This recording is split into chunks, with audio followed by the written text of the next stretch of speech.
positive things, and it touched my heart, and we can do it again. So we thought I just wanted to share a little bit that I can share as a kukum, and as a mother, and as a leader for my community. So with that, I thank each and every one of you for being able to listen to what I had to share. May gusari kinanas kumitnawa.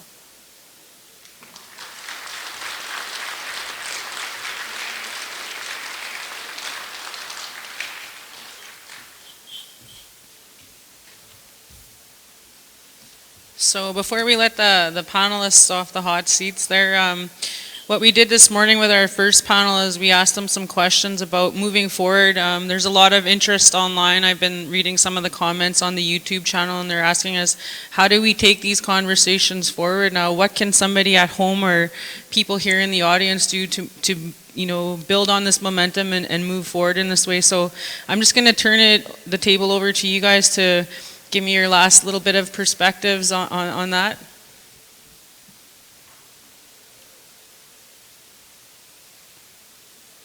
Hello? Okay.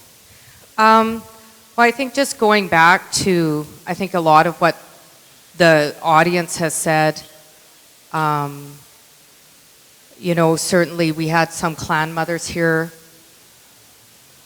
I think, going back to honoring women in the community, honoring life givers, especially our earth, and sometimes making tough stands.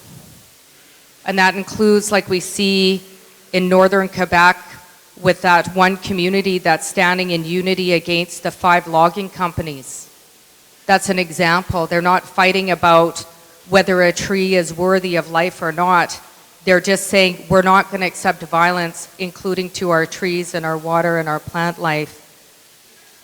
And to find ways to practice nonviolence and to take a strong, kind stand when we do see violence, whether it's silently disengaging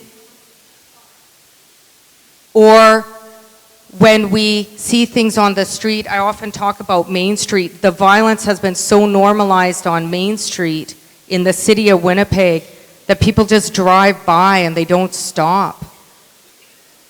And we see our women getting beaten on Main Street all the time when I drive by. And we need to stop and do our part to say, that's not okay. We're not going to stand by. And we're going to move forward in a kind way together to support all life, animal life, women, nature, trees are animal life, our water, all life givers. And I just want to say miigwech for everybody for listening. I know that there's lots of conversations that happened over the 2 days. I apologize, I could only make it for a day and a half. But much of what I share, I've learned from people in this room. So it's not my knowledge, it's actually the knowledge that I've been given by many people in this room. So with that, I say miigwech.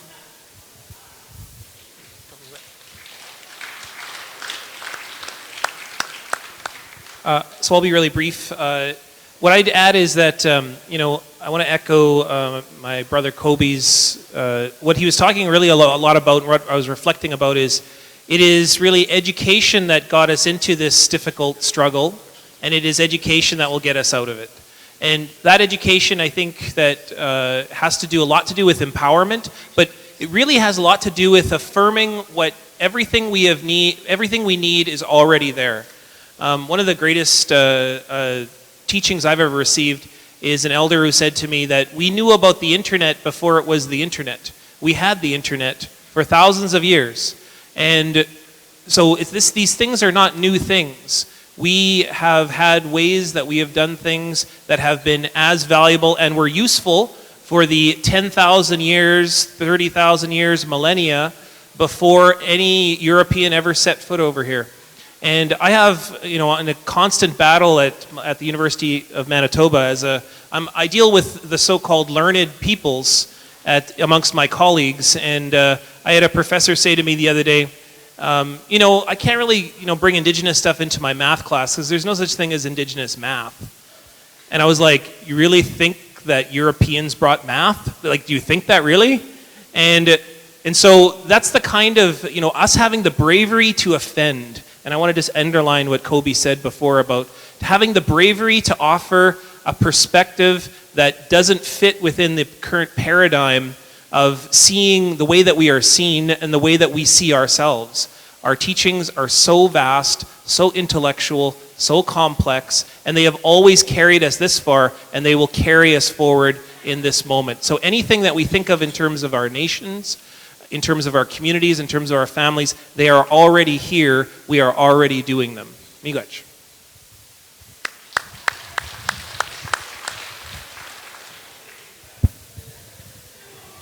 I think that's one of the important questions is, okay, well, how do we take this at home? How do we apply it? This conversation that we had today and yesterday, and in my humble opinion, to me it comes down to not necessarily how do I take it home, but how do I take it in within myself? How do I apply this within myself? And what is my role within my family and within my community?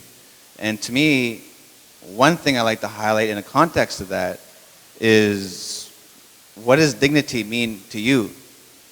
Because our people were really dignified peoples.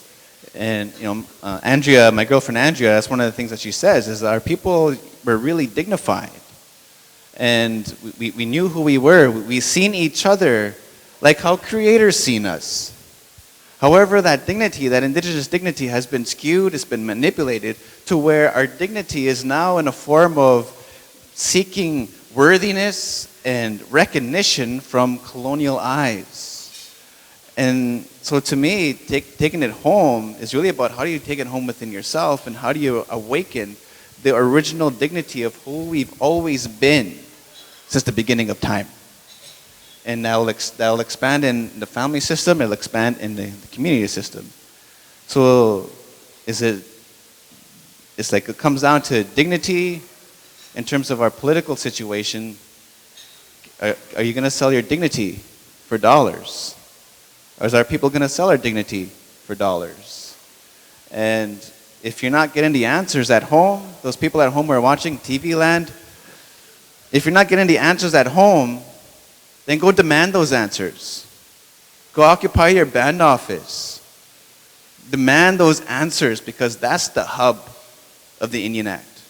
And a lot of our Indigenous politicians, they like to give this illusion that everything is going to be okay and that there's a magical money tree that comes from the federal government. And I'm going to ask you, the people out there, to ask really concrete questions, even if it's your uncle, even if it's your relative. Ask hard questions to those who are working in those administration buildings. Because in all honesty, those are abusive buildings, and I hate being in it. But that's the situation. So self-awareness, situational awareness, and question those who have the answers, especially our young people.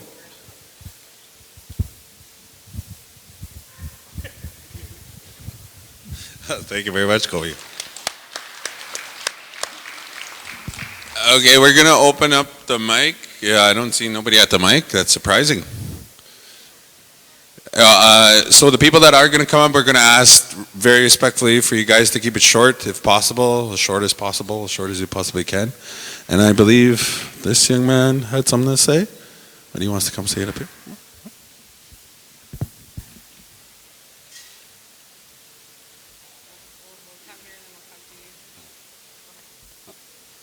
Hello, everybody. My name is Sylvester Owen, and I'm from the Eagle's Nest program. And I'm from Pangasi First Nation. Thanks. I'm currently 21 years old, and I'm pretty blessed for still being here today. Sorry, I'm kind of nervous right now, but yeah. I've been through and seen some pretty nasty stuff growing up. Something a little kid isn't supposed to witness ever. But going through all those bad experiences made me into who I am today. But then again, to this day, I'm still trying to figure out exactly who I am, because I don't know anything about where I'm from besides the name of my reserve. And it makes me feel sad and empty not knowing who I am, because before I moved into the city, I spoke my language, which is Ojibwe. And English is my second language, but I lost the way to speak my language. And that hurts me a lot because I can't even have a simple conversation with my own mom, because all she speaks is our language and I can't understand half the things she says. I feel lost at times in my life, and I'm always asking myself, why did this have to happen to me? I've grown up by myself all my life. I got taken away from my mom at the age of 4 and placed into a foster home. I still remember the first night being there in a stranger's home. I cried all night for my mom to come and magically rescue me and take me home, but she never came. At first, I felt so mad and hurt. I wanted to hate her so bad because I was so young, and I didn't realize that at the time she was only doing what was best for me. She gave me and my siblings up to have a better life than what we would have been reduced to on the res, and it's not much. Over time, I've grown to accept that fact and forgave her for making me feel abandoned. I love her regardless of the circumstances I had to go through to get where I am today. But growing up in the system of foster care hasn't been easy. I've had to deal with the fact that I've had numerous workers like every 3 to 4 months, and apparently that's normal. Also deal with the nasty racist comments people would make towards me because I'm an indigenous person living with white French people, and they'd laugh at me because I didn't have real parents at the time. I've grown up most of my life with them, and they did bring me up good. They taught me things I thought I'd never learn or remember to this day, and I still use that knowledge in my own place that I have with my best friends that have always been there for me. But then again, as I grew up, I had my differences with my foster parents and realized more and more as I got older that they're using us kids in the system for their own benefits, and that's sick. But growing up in that family, I got a chance to go to some pretty good schools, and if it wasn't for that, I probably wouldn't know the things I do and wouldn't have experienced the things I got to experience. And for that, I'm blessed and thankful. Growing up without my family has been hard because I honestly don't know what it's like to have a real family or siblings. Only people to replace them as my parents and siblings. But here I am today standing in front of you telling you my life story. People wonder how in the world I find the motivation or courage to keep going, but I wonder that myself. To be honest and to be real, I'd like to become a young leader if I'm not already. I have the strong belief in myself that I could possibly become a leader of some sort, but just don't know how to approach that. I've had people from my reserve come to my face and tell me I should become chief out there, and to hear that from them, I was honestly speechless, but honored. And more I believe I can and I want to. Growing up in this city has done me some good and bad, but that's just the way it is in Winnipeg. Seeing the things I see on a daily basis makes me want to change my ways and be a better person. If I had all the money in the world, I'd get our brothers and sisters off the streets because it hurts me deep down. Looking at them on the bus, knowing they're not doing good and they don't have any sort of supports or people to help them. But then again, you can't force people to change because then we'd be no better than the government, and that's the truth. I just wish it'd come to the point where our people would band together and stand as one, not many, and say enough is enough and get rid of the liquor marts and vendors, or at least raise the prices on their products so that the homeless can't easily get at it. I'm tired of seeing our people drunk and in bad shape, and I'm tired of everyone else talking down on our people because in the end, we had it the worst, and we still do to this day. We're at the bottom of the food chain, and we honestly need to start working together, not against each other. Enough of the diversity because of which res we're from or who we represent. We just need to be one nation and stand strong together with our heads up high, but also we need to go back to our old ways of life because this white man lifestyle we live in, it doesn't suit us one bit. We need to change for the better because no one's going to be there to help us but ourselves. Thank you for taking the time to listen to me.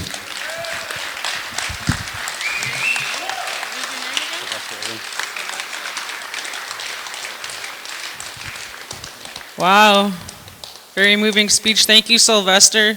You know, you are a leader, actually. Those are really wise words coming from such a young man. And I can't speak well enough about the Eagle's Nest program. If you're interested in it, we have some of the staff members here who can give you further information if you know some young people who maybe are looking for a program to, you know, find their leadership skills. We're going to go to the floor to Sylvia, and then I'm going to turn it over to the Grand Chief so that he can acknowledge our speakers, our panelists. Is the mic on? There's a button you press. Leah. This question is to Leah and also to the other panelists, and I'd probably like to throw it out to the audience as well. Everybody more or less knows me through Idle No More, and one of the biggest things that I'm coming across, and I was told by the elders not to defend myself, but whenever we start a project like the One House campaign, we put a video out. The first to attack are Indigenous men. So I'm finding that there's the violence against women is somehow connected to the women that are leading Idle No More. And I'm beginning to feel frustrated with that. I am, because I've been told not to defend myself, but so what do? Do I go and approach them with tobacco and tell them stop? And these are very influential Indigenous men and non-Indigenous men. And I'm not saying that to attack the men. There was research done. There was actually an agency that did research, and they found that a lot of the attacks came from men. And a lot of the experience for me being in Idle No More, there was a way too much comfort to attack me. And then we figured out, because I'm darker skinned, I'm short, I'm Indigenous, and I'm outspoken, a lot of men are very comfortable to attack me. So we're going on to the 4th year of Idle No More, and every time we do something, we get attacked. So I'm putting it out to the panelists. What do you suggest? How do we move forward in addressing that even in our own communities when we try to correct things or make change? Thank you. That was a great presentation.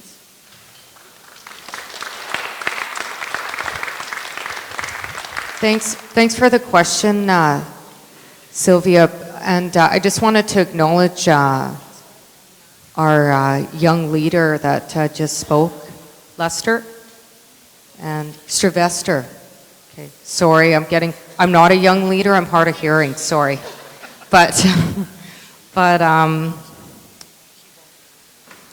I think that's part of kind of the residue that's come out of our experience, is that we've learned how to be mean to each other. And I see it all over the place. I see it on social media. I see it in public. The way that people speak to each other, yell at each other. And I've really tried to think about why that is over the years. And one of the things that I think about, maybe I'm off because I don't have the answers, is it's like internalized racism.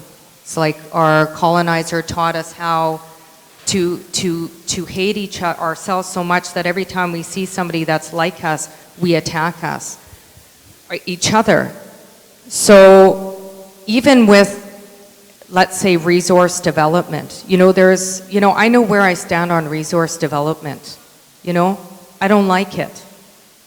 But they put people in our community as faces, as distractors, because they know where our focus will be. And really, when you look at resource industries, even extraction industries, they are peanuts in these massive corporations that are ripping apart our forests, that are polluting our waters, because they feed off our internalized racism.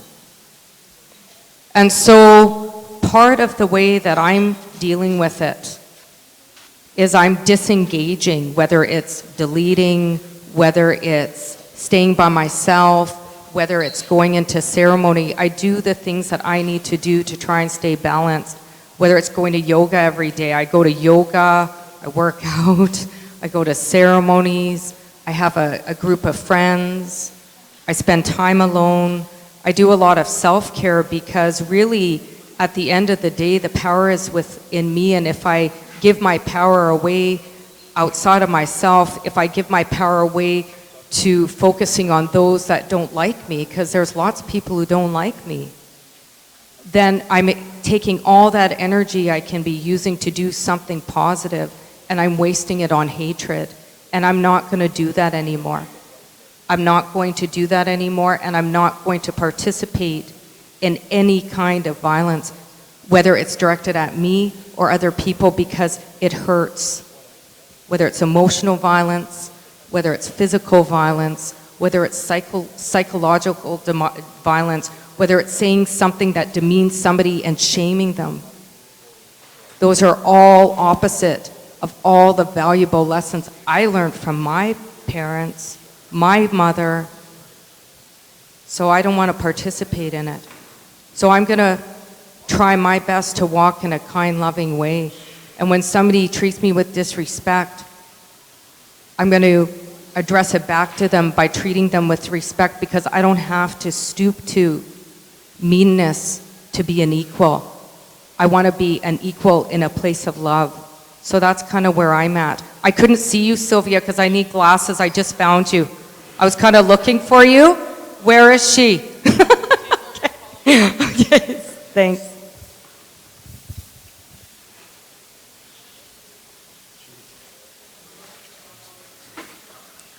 Kobe likes to go last every time. Then we start massaging and stuff. There's two parts to this answer, Sylvia. So I mean, it's nice to see you. We see each other only on political stuff. So, but the first issue is that the violence seen during Idle No More against women, and particularly women that took a leadership role, was completely unacceptable, and it had to be engaged every moment.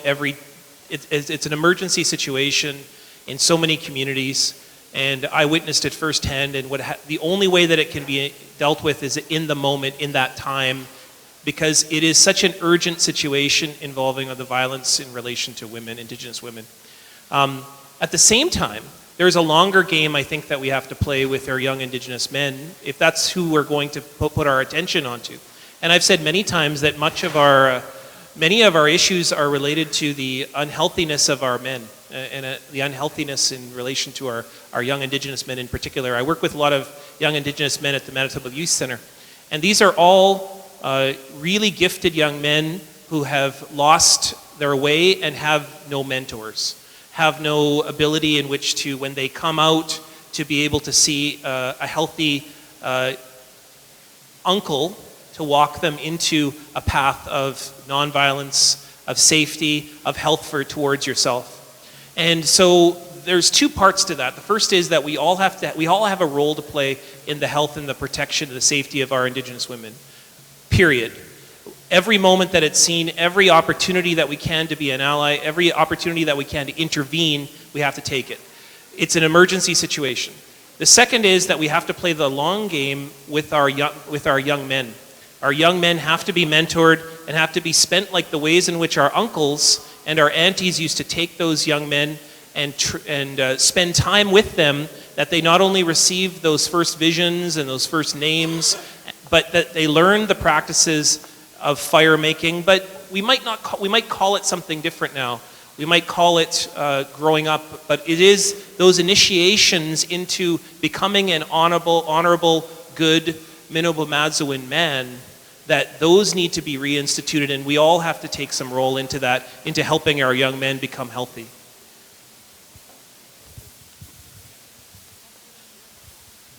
I can't sit and talk. I have to stand. Benjamin Badger has the answer. Just kidding. My brother Benjamin Badger, we traveled to Winnipeg together. And we're roommates. We've been roommates since last night. We were roommates. And I woke up this morning to Benjamin Badger. The first question he asked me, "Are you a misogynist?" Like he said that. Well, he didn't ask it like that in that kind of voice, but that was like right away a real heavy, like a real hardcore conversation. You know, are you a misogynist? And we had a really cool conversation. First conversation this morning, me and Ben. And it really highlighted for me the journey that I went on within myself to acknowledge the unhealthy and messed up perceptions that I had towards women. And a lot of men have that perception, and a lot of them don't want to admit it. They don't want to admit it. And so Sylvia, you know, I take Sylvia as my sister. She took me as her brother, and when I was watching, you know, the comments that she would get, you know, on Facebook, and the criticism, the majority of them coming from men, many of them that I know, that I'm acquainted with, that I'm friends with, I was disappointed. But it also, for me, what I've needed to do is acknowledge, okay, how does that exist in me? How has misogyny existed in me? And it did. And that's why I told Ben this morning, was yeah, I did have this distrust towards women. And a lot of that came from the relationship with my mom, who's freaking awesome. I love my mom.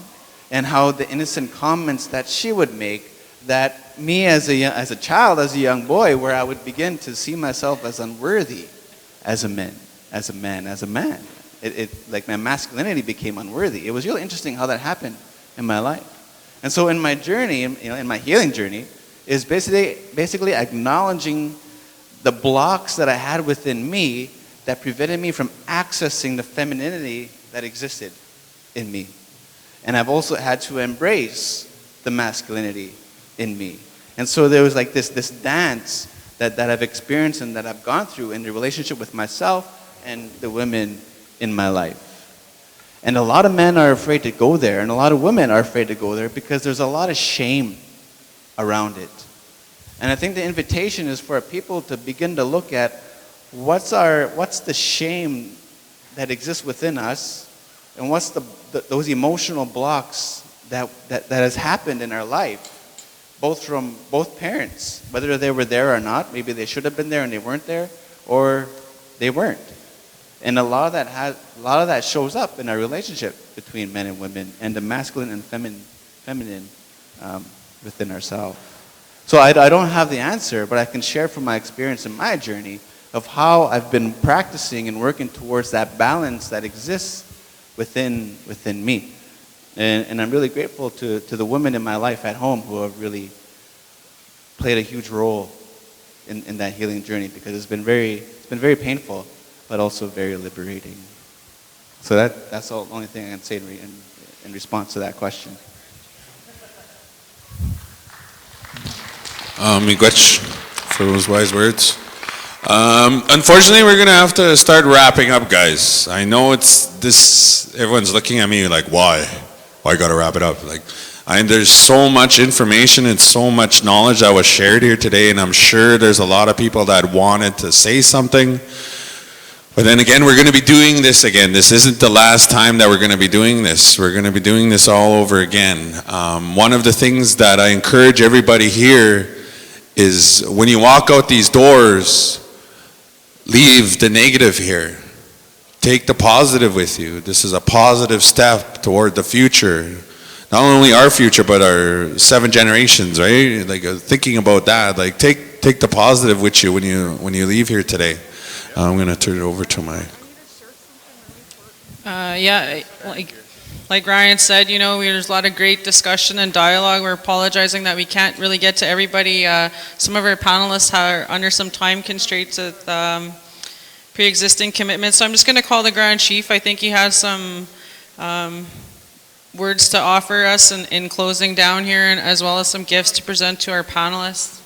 Can we let somebody share something first? Because these are grassroots people that have traveled far, and they have a few words, and they'll say it really quickly.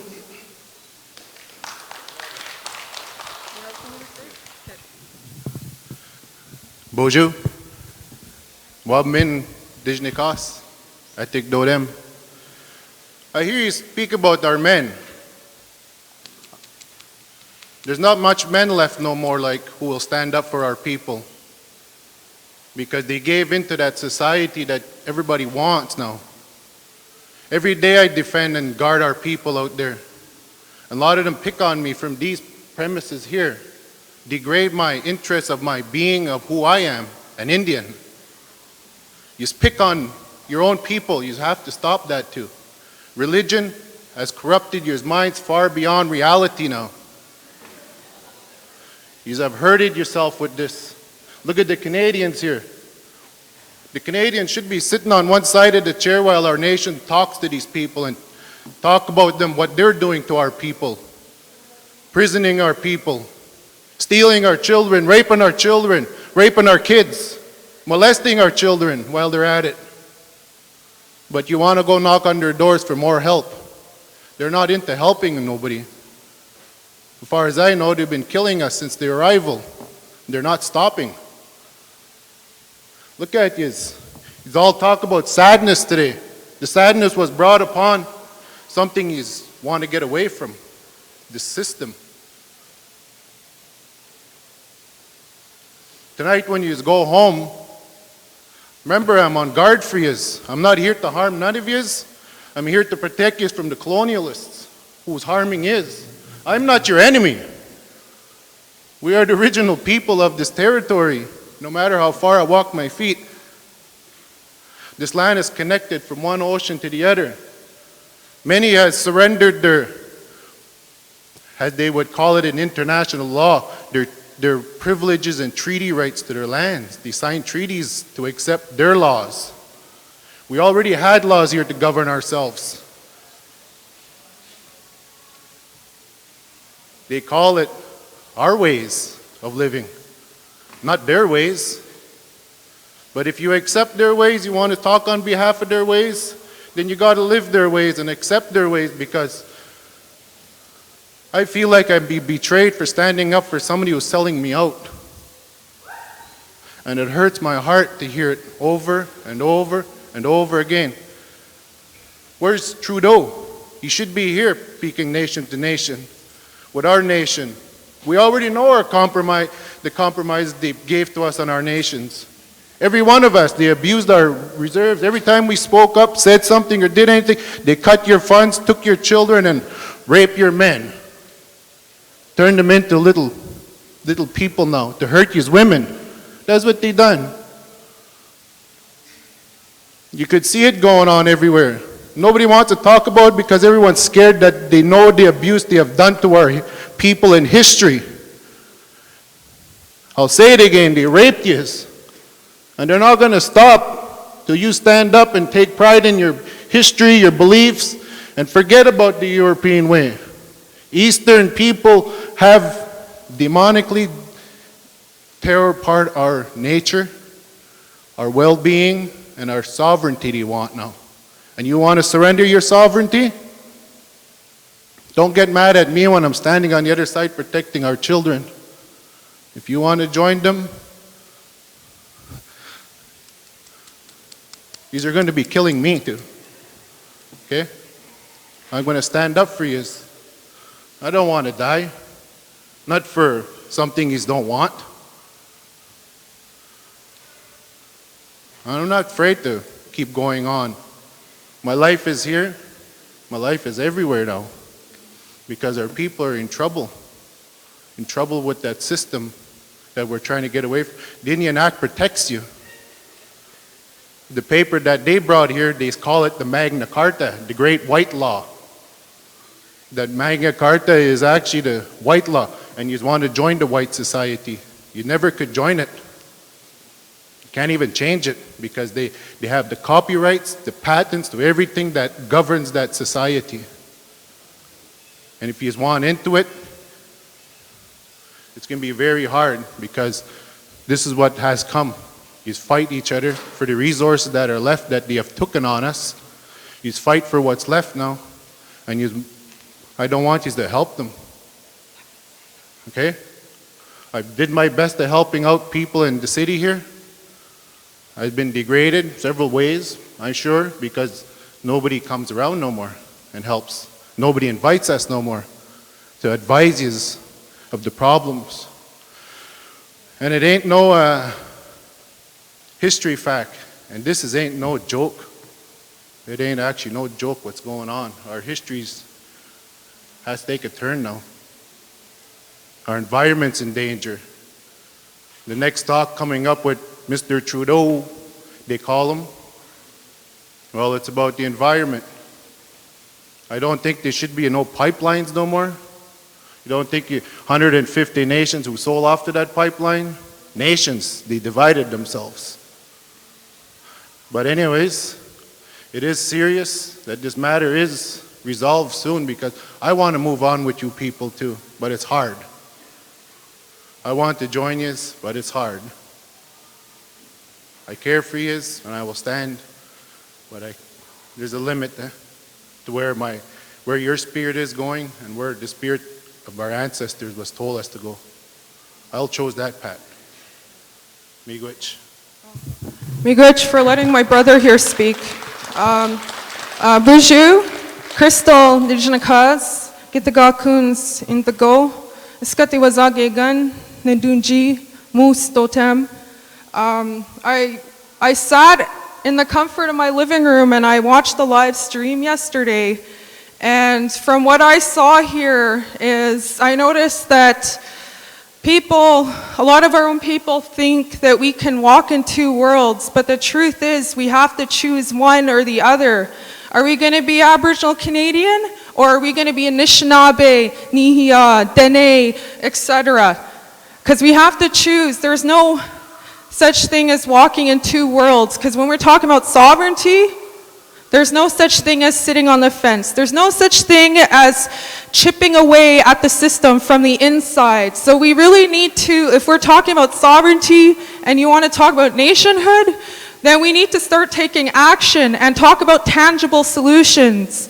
And I do have a tangible solution. It's not just a solution that's unique or that I came up with, because I think a lot of people have that solution, and it's our ancestors that have that knowledge, and then we need to go back to that. And we're talking about going back to the lands. Well, you know what? There are people in this room that are willing to go back to the lands, and they don't need a permit. They don't need to lease or ask for permission to go there, because they're willing to do that. And so the reason why I'm up here is because I want to tell you guys that there's people over there that are trying to fundraise so that they could go back to the land without permission and assert their jurisdiction on Anishinaabe lands, which we're standing on right here. So I ask that the people in this room, and a lot of you have a lot of social influence, a lot of you are on social media, have a lot of followers. I ask that you guys think about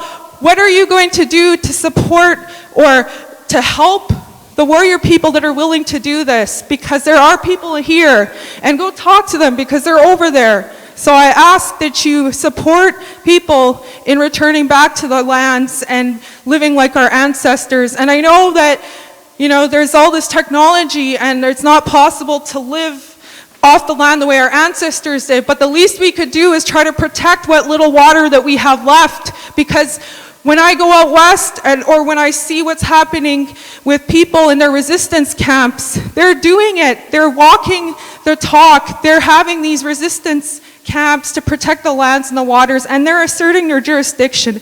And having been in a place like that and coming back here, I feel frustrated and I feel tired of waiting, and I don't want to ask for permission. I just want to see our people do this and go back to the lands. Let's start rebuilding on our ancestral lands, have language immersion camps, and find sustainable ways of keeping ourselves going. There's ways and things that we can do. I know my dad talked about harvesting blueberries, but then where he stops is, oh, we got to ask for permission. But I tell him, no, let's just go and do it. So that's just one thing that I wanted to share, because I feel like we're focusing on the problems and we need solutions. And the people in this room, I know a lot of you have solutions. So I don't think that we should be cutting this short, because there's people, I'm sure, that have solutions. Miigwech, And I want to walk the talk. I don't want to keep talking, oh, we should go back to the land, because we need to do it. And the time to do it is right now. Miigwech.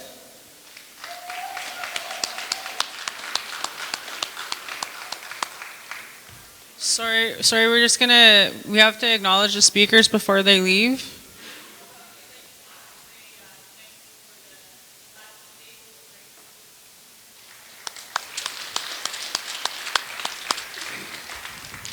Miigwech, I can't bring any justice to the words that have been shared here today or yesterday. There's nothing that I can say that can resonate stronger than the emotions and the energy that has come into this space. I acknowledge all of the speakers, including the young man and the young woman who finished off our discussion here today, talking about the need, the necessity to go back to the land and start occupying our spaces. I want to acknowledge those young people that came up and did that, because I support the energy of our youth. I need to acknowledge the speakers who have come here today and shared with you, brought their own flavor, their own ideas, their own thinking on this. I handpicked and selected every single person that spoke here today, as well as yesterday. I've seen and traveled across the country and in different parts of North America to see and listen to the speakers that are bringing the good energy, using their gifts in a good way to draw people together. I believe that this is only the start of a discussion that needs to continue.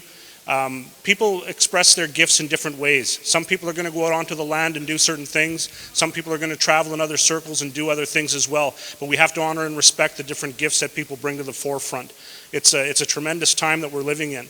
And I believe this is only the first of other discussions that need to happen. You know, when I talked about tea in Bannock, I envisioned coming in here and smelling tea. I envisioned coming in here and smelling Bannock coming right out of the fryer. You know, that's what I thought, you know, and different types of jams, you know, because we all like to have our Bannock with different types of jams sometimes, you know. But maybe as we go along, you know, the smell of the food that draws us together will find its way. Maybe the next one is going to be a pemmican dialogue, or maybe a dried moose meat dialogue, something like that, you know. But we got to keep it going. We got to keep it going.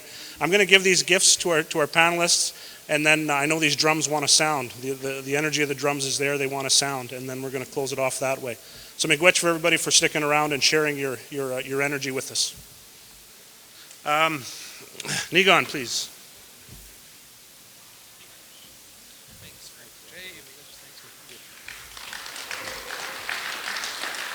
Leah.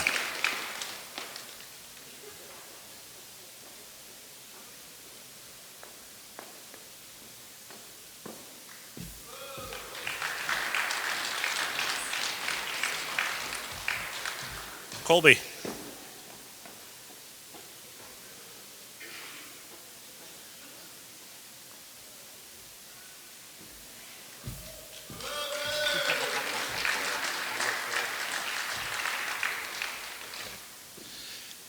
I'm going to,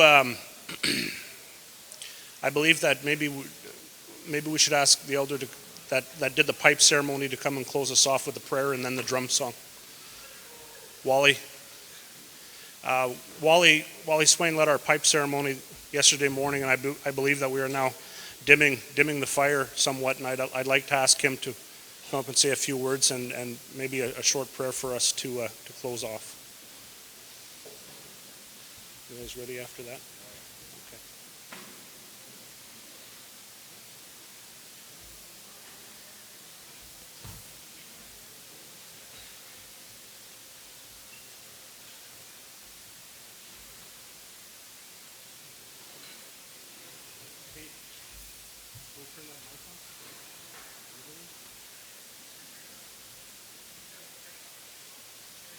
Hello. Miigwech. It's been a good 2 days, good sharing. It's those good feelings that we take home. We take those beautiful feelings to our homes. Take them with 2 hands and bring them into your home. This is what Anishinaabe Tawin is about. so that we can do what we need to do. We didn't need permission to do that pipe yesterday. We don't need permission for those songs, for the drum to sound. That's our way. And so we need to learn to do that, accept that. And the way that I've